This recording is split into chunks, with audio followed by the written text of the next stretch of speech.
You and Mr. Harris were in a 14-year relationship. Am I correct? Yeah, Okay. Out of that 14-year yeah. relationship, Mr. Harris and yourself have 4 children. When did the relationship start to sour? Well, we got 5 girls, but I, it started to sour basically like as soon as his wife, the situation happened with his wife dying. He just became much more, dominant and controlling, and so probably I think that was about 2001. It got really really bad in that year. As soon as she died Okay. or was killed. Okay. Let's see here. Okay. On April 28th, 2014, your intentional plan was to have your ex-boyfriend James Harris arrested for violating a protection order. Is that correct? Okay. Right. Okay. Now, what made you want to have him violate the protection order? What was the Tell us, why did you want that to Well, happen? okay. Well, like I said, for a few years I had been on the run from him. So he filed for custody, thinking that I would come back to him. But when I didn't come back, he left the 5 children. This call is originating from an Ohio correctional facility and may be recorded and monitored. He left the 5 children at home, leaving the 11-year-old to watch the younger ones. And he began to take things out on them. But I wasn't. Usually I would come back, but this time I didn't come back because I was pregnant by my co-defendant. So there came a situation where he had hurt the youngest one that we have together, and he kept on abusing the youngest one because he believed that the youngest one was my co-defendant because I met my co-defendant when the baby was about 1 or 2 months old. But he treated her really, really bad. So there came a situation where she went to the hospital. And so, I freaked out. But first I called the police, and I called Sue Snyder at the Children's Services. She was our caseworker. I even called investigators, and I told the investigators about, I asked them if they could, investigate and just I would pay them.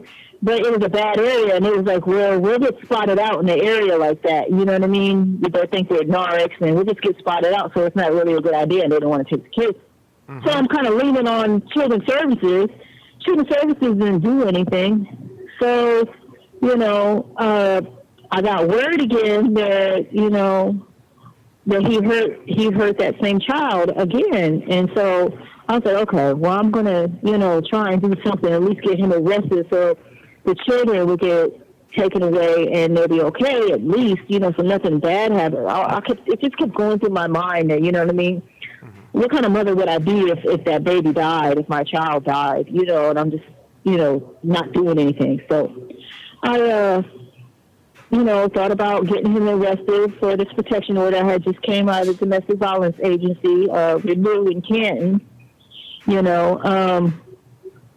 so basically, the situation where I went to call him to get him to violate a protection order, you had to come within 50 feet, and that whole thing was supposed to happen early on in the day, and it didn't work out basically. And so, mind you, my co-defendant, he goes to work at 10 o'clock at night, so he works in the healthcare business.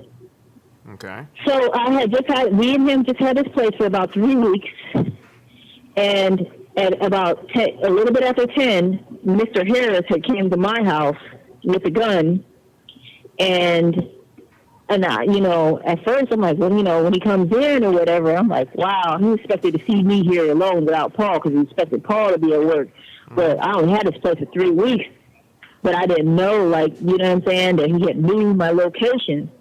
Well, anyway, he came in with a gun, and my co-defendant had fought him over the gun. I called police right there in front of their faces, you know what I'm saying? While I was standing there, the police told me to get away. probably was the biggest mistake that I've done was getting away from that fight.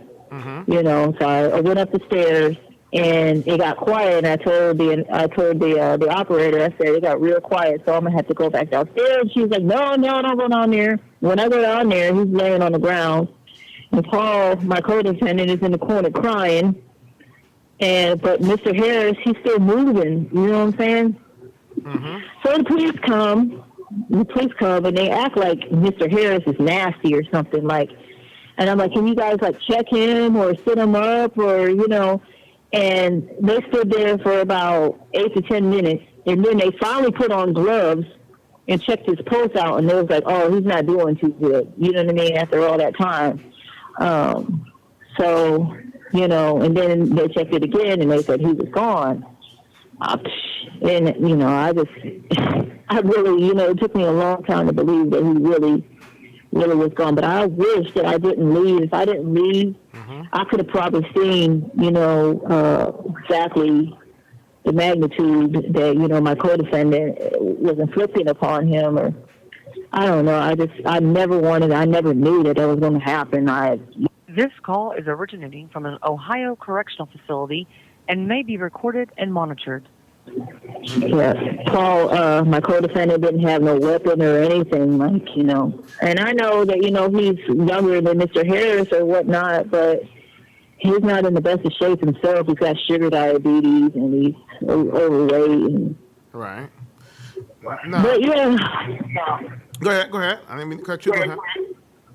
No, go ahead. I'm done. Okay. Now, when you came in and you saw Mr. Harris laying there, what was his shape? What did he look like? Tell us what you saw. Well, like his eyes were closed, but both of his hands were shaking.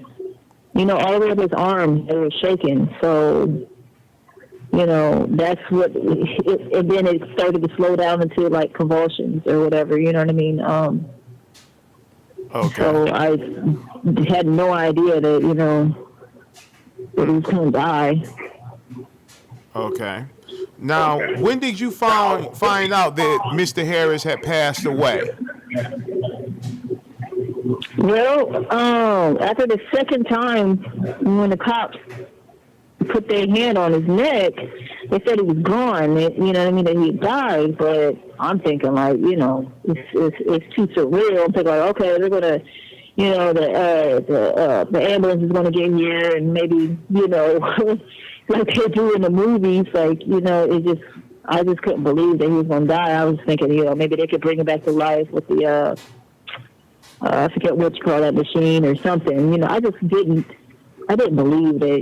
It took me a long time after that, even when I was in the county after that day, to believe that he was gone. Now, is it because you didn't believe that he was gone because you still loved him or still had love for him? Is that what it was? I mean, yeah, I know people say I'm crazy, say I got Stockholm syndrome and everything, but I really care about that man. And it's the father of my children, when you're with somebody for so long, you become attached. And I did love him. Okay. Now, Mr. Reed was convicted on February 27th, 2015. This call is originating from an Ohio correctional facility and may be recorded and monitored. He was found guilty of murder and complicity to commit murder, and on March 13, 2015, Mr. Reed was sentenced to life in prison with parole eligibility in 15 years. Do Mr. Reed and yourself communicate at all to this day? I mean, yeah, I struggle with that because I'm really upset with, what he did. Like, I know he didn't mean to. I know he was trying to, like, protect us and stuff, but I can't help to be pissed at him for taking me away from my children. Like, my children were my life, and I know that, like I got an inaccurate sentence or whatever, you know what I'm saying? But I just can't help but to be mad at him. Right.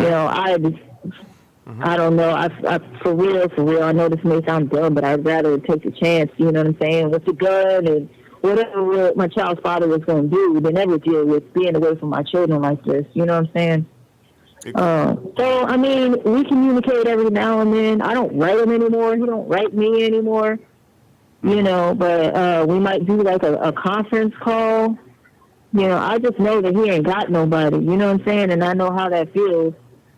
I feel bad for him because he just, he made it, it was an accident. He made a mistake, so I do talk to him maybe like once every 2 months or something. Okay. Do he still love you? He says he does. When you're in prison, you love any and everybody, you know what I'm saying, they can, I know. it's right there with you. Yeah. No, okay. Yeah. Let me move on. He says he does. Okay. Do you believe him? I do a little bit. Okay. Now, just to say, when he's eligible for parole in 15 years, Uh-huh. and Right. when you get out, would there be a connection there, or are you moving far the heck away as possible? I mean, This call is originating from an Ohio correctional facility and may be recorded and monitored. like I'm fighting my case now. So you mean like if I get out before him? Well, I got faith that you will. I mean, Yeah. That's Yeah. okay. Yeah, I know I will. There's something that's in my case that is reversible.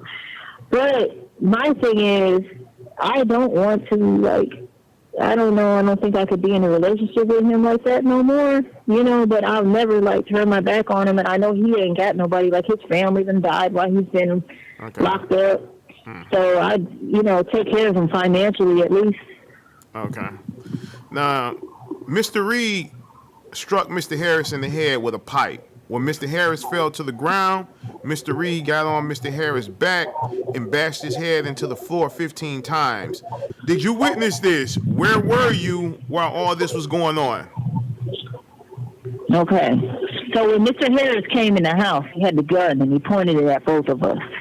The prosecution made up a lie to try and make it look more vicious by saying that Paul had a pipe. Okay, so but when Mr. Harris came inside of the house with the gun, I saw Paul grab his arms, and then they just started grabbing onto one another's arms, tussling over the gun, and then they both went to the ground, and then that's when I walked away. But as far as there was a pipe being involved, they examined paint rollers that were downstairs in the basement, and none of them had DNA evidence on them or any kind of indentations or anything that they was used. Okay. So that's why we always go to the source. I go to the source because a lot of the police work is guesswork, and the only person that knows the truth are you, Mr. Harris, he's no longer here, and Mr. Reed. You guys know what happened because you were there. Okay. yeah, there was no weapon, there was no pipe involved. They tried to make something up, and then they had an examiner, and they examined the pipes, and they said these weren't used on no body. And even the autopsy said there was no pipe used on the body at all, and they got away with saying that. Okay. Now, is it true that Mr. Reed and Mr. Harris had fights before the night of April 28th, 2014? Yeah, I think it was in 2013. Mr. Harris, he had my daughters, and he wouldn't let them go. So I came over to the house, and he just, was holding on to him so I could come over there and talk to him. So he wouldn't let me go. So I called Paul, and I told him, I said, he's not letting us leave. So Paul came over, and me and the two girls, we went to get in the car or whatever. And Mr. Harris went and grabbed one of those curl bars that you do you know what I mean, like he lift weights with or whatever, off the back of his trailer because he was a scrapper. So, and he ran up to Paul. This call is originating from an Ohio correctional facility and may be recorded and monitored. He ran up to Paul's car, kicked Paul's car first. Paul opened the door, and then he tried to strike Paul with the curl bar, and Paul put his hand up, and it busted Paul's forearm open, and then Paul started fighting him. And then this guy came that was working for Mr. Harris and broke it up. So, you know, we reported it to the police. You know, I had you know, what was said, I was recording it on my phone. But you couldn't see anything because I had the phone in my pocket. But I was recording it. We went to the police and made a report. So, yeah, he attacked him before. Okay, so it is safe to say that Mr. Harris will be the one to start these fights. Yeah. Okay. Yeah. How many fights would you say they may have had? Was it that only one in the night of the incident, or they had others after? No, just those two. The night of the incident and then that one. Okay. Now I want to ask you this question because this was in the media. And this is your opportunity to clear a lot of this up because you are here and you're on the phone. Okay. There was a 19-year-old female who tricked Mr. Harris into coming over to look at a car that she was trying to sell. That young lady was never charged. Who was this young lady? This lady was somebody that I met in a domestic violence shelter when I stayed there because of Mr. Harris. And I told her, I said, you know, he's hurting my children. And I told her about, like, if I can at least get him close, you know what I'm saying, to my house within 50 feet, then I could get him to violate this protection order. But if he wasn't to do anything, you know, it was just like come to the garage and pretend there was a car, just look at a car for sale and just leave. Not come inside the house and all that other stuff. So, you know, you have 1 minute remaining. She, like I said, she was somebody I met at the shelter, and you know, that's the way I was going to get him arrested for violating the protection order because I don't know if he would have exactly trusted me to come to a strange location. So, okay.